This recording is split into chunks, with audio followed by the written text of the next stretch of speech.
animatronic as a suit, please ensure that the animatronic parts are tightly compressed and fastened by the spring locks located around the inside of the suit. It may take a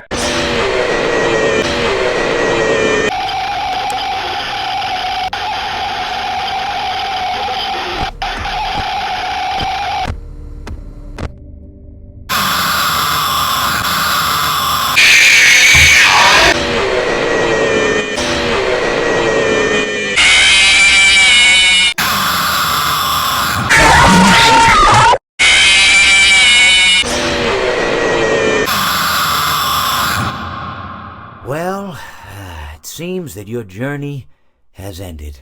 Very sorry about that. It was always going to end this way, of course. If it weren't by me, it would have just been by some other, terrible thing. Just, you could not imagine how terrible it would be. Just, I get scared thinking about it. I'm glad it's not me. It reminds me of a time I was speaking to my good friend Orville. We were sitting on a park bench watching the pigeons. I was on the left, he was on the... Oh, wait, was I on the right or left? Anyways, it doesn't matter. We were sitting on there watching the pigeons. And I said to Orville, "Friend, those birds are frozen." And he kind of looked at me like I lost my mind. But I reminded him that it was winter, and often birds will sit in a tree until they freeze. And then they sort of fall to the ground until the sun warms up and they can, move around again. So I said to Orville, "You might as well save those breadcrumbs until the birds thaw, because they can't very well enjoy them in the condition they're in."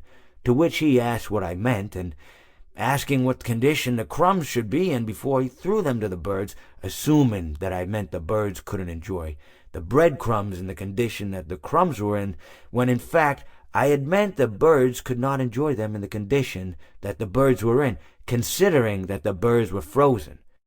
So he took a moment and then threw his last handful onto the ground. I said to him, "Orville, why did you throw the breadcrumbs to the birds when I just told you they're frozen?"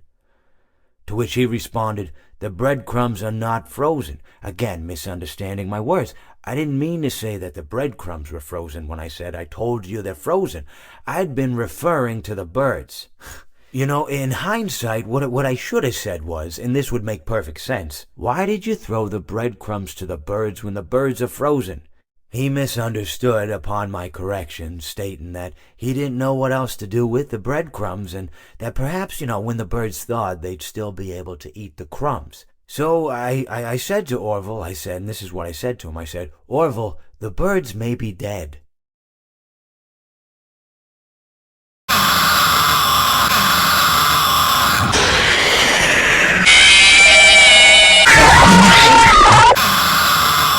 Win some, you lose some. Yarg, you play with fire and sometimes you get burned.